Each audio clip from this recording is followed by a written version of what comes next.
how ASH restores trust in life itself, and why surrender stops feeling like loss once survival no longer defines your worldview. Equals. Page 145. When trust in life returns. When you've lived in survival mode long enough, trust narrows. You might trust yourself a little. You might trust certain people conditionally. You might trust routines, plans, structures, but trusting life itself feels naive. Life has hurt. Life has taken. Life has surprised you in ways you couldn't prepare for. So you learned to rely on control instead of trust, not because you're rigid, but because trust once felt like exposure. How ASH restores trust beyond control. As safety settles into the nervous system, something deeper than confidence returns.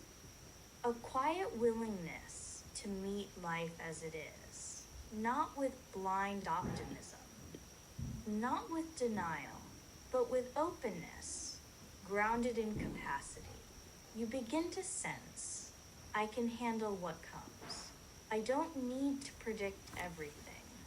I don't have to brace before I live. I can respond without collapsing. I can feel without being destroyed. Trust becomes embodied, not philosophical. It's not a belief. It's a felt sense of enoughness. Why surrender stops feeling like loss.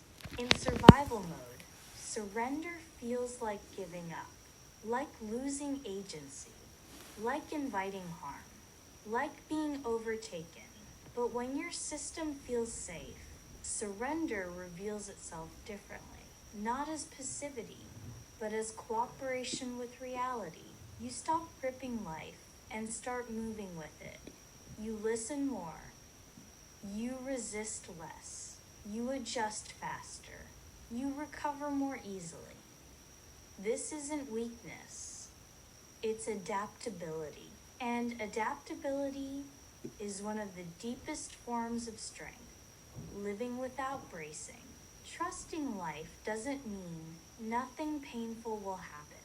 It means pain is no longer a threat to your existence. You don't need to harden to survive it. You don't need to disconnect to endure it.